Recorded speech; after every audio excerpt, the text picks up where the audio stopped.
Hi, this is Andy Cairns from Therapy, and you are watching the Guitar Mania channel. Yeah,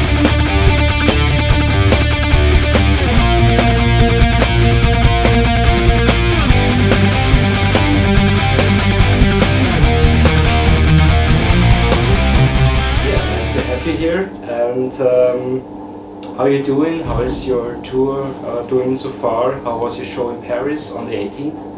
It's really good, actually. It's the second night of the tour in Vienna. We're very happy to be here. There's healthy ticket sales. We love coming to the city.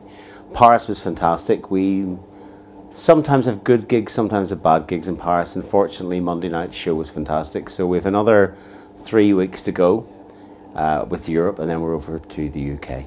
Okay, so the crowd screamed for more and you played some encores? We did, yes. They did in Paris. We played about 5 more songs than we thought we were going to, which was great.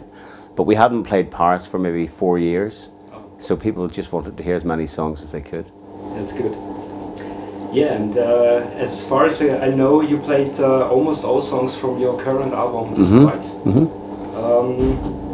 What's actually your favorite song from the album? It changes all the time. My favourite song for a long time was a song called Tides, because I really like the melodic guitar work. It's a bit like Husker Du, one of my favourite bands. It's got a very catchy chorus. But recently we've been really enjoying playing a song called Helpless, Still Lost, because it's just got a one big riff which goes over and over again, but it's got a great, almost like a hip-hop drum beat without sounding new metal. It just sounds really like Therapy, but it's great. Great. And Diane is also a Husker Du album cover? It is, yes. It's a song that we play different ways. We might play it tonight. We can play it either with the full band, the way Husker Du played it, or we have a sample of a cello quartet, and that was the version that people know from the charts in the 90s and they know from the album Infernal Love. So it's a bigger stage tonight. We might play the cello version. Okay. Yeah, and tell us something about the equipment you chose for the records of the current album. How has your setup changed during the years? Is it more digital? Is it more guitar-wise, or is it more the floor effects, stomp boxes? Well, over the years, over 25 years that Therapy's been together, we have had a few different things in the early days. I used to play a Fender Telecaster through a Fender Twin with really, really cheap effects pedals. By the time we signed our first major record deal in the 90s, I switched to Marshall amps, Gibson SG standards, and mostly Boss effects pedals. And I stayed with them. I have some Framus guitars which I picked up in the early 2000s, and I used them for several albums. But then in 2012 I switched back to Gibson again, and I used my favourite Gibson guitar. It's a rare model, but it was a cheap model. It's called an SGX. There were only a few hundred made.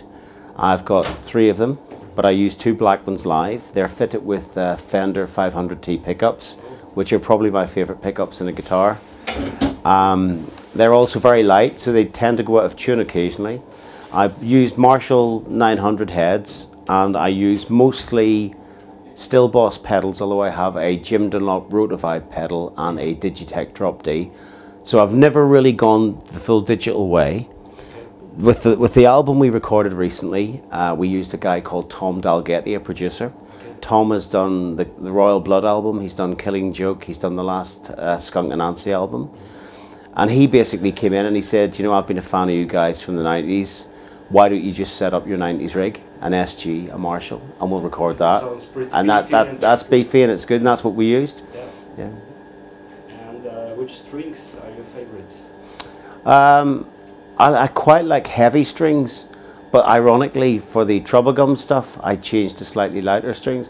I think my favourites are probably 12s to 52s now, something like that. Yeah, and I think it's just because I'm a very heavy-handed guitarist. I started out as a bass player when I was a kid, and then when I switched to guitar, I still played the guitar like a bass. So I've always had to have heavy strings, otherwise I'd knock them out of tune. Yeah, it's a good reason. Yeah. Well, and how often are you practicing the guitar? It depends. Is it more, besides playing live or studio, are you practicing it during the tour, backstage somewhere, or at home, or?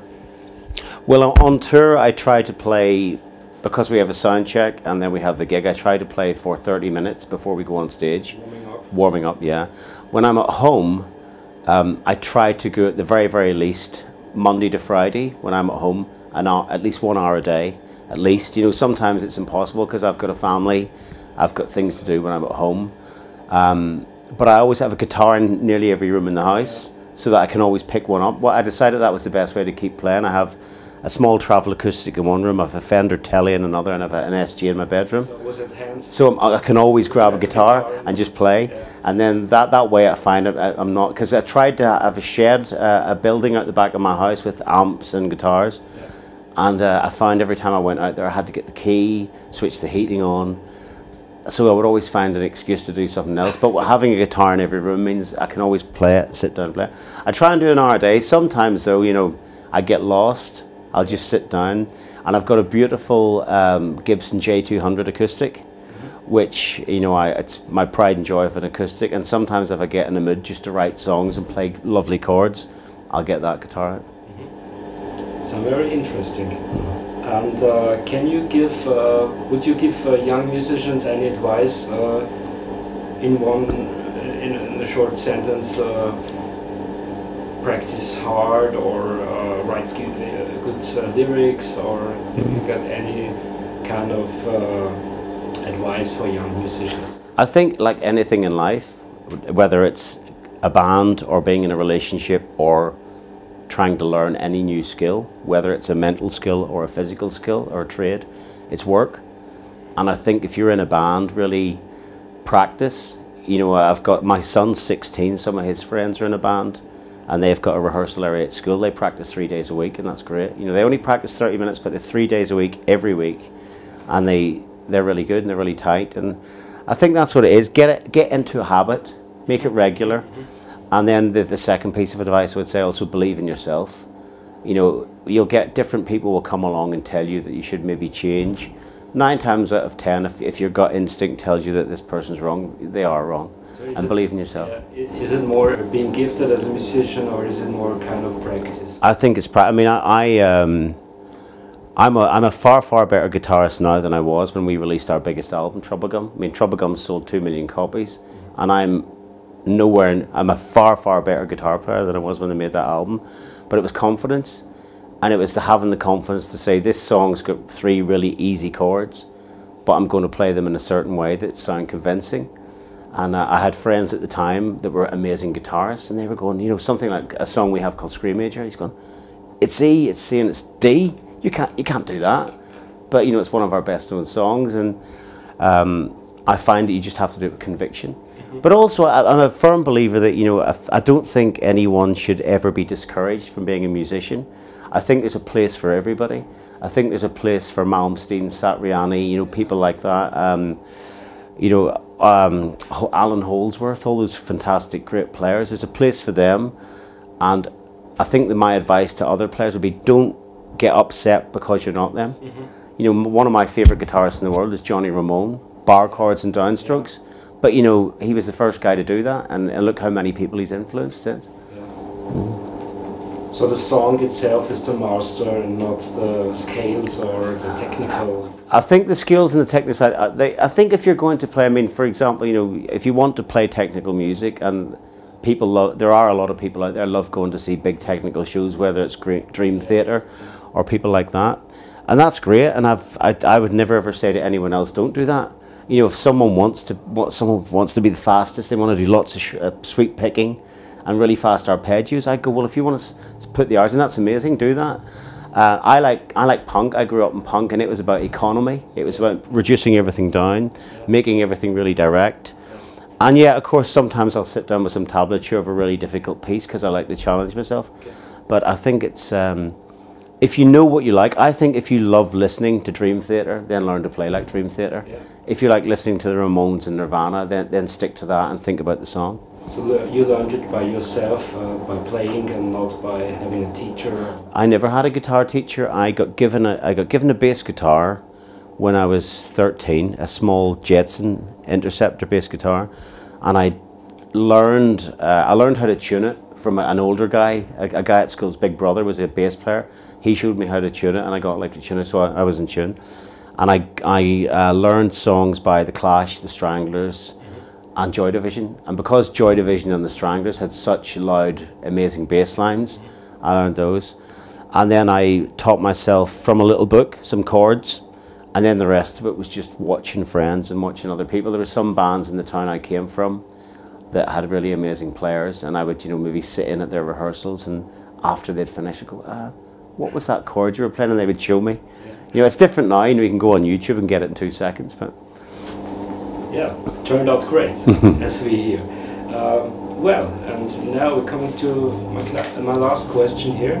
How do you see the future of therapy? Are there any plans you'd like to announce? Well, I don't know. At the minute in 2016, we're touring Disquiet for another 2 weeks. And then in March, we're releasing the 3rd single off the album, Tides. Now, that album will have been out for 12 months, 1 year. And that, I think, will be the end of the record. But we've given it a full year. We've released 3 singles. We've toured Europe 3 times, toured the UK as well.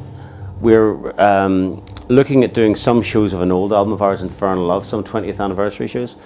Then we have lots of festivals. Now, this is where we need to think. We've got festivals coming in all the time. So if we've many festivals this summer, what we'll probably do is from September, December, we'll do the new record. If we don't have as many festivals coming in, we may go on tour again, maybe September, October. Well, that sounds great. Yeah. Thank you for the interview. You're very welcome. Thank you. All the best, and looking forward to your show and your next release. Thank you, Guitar Mania. Thank you.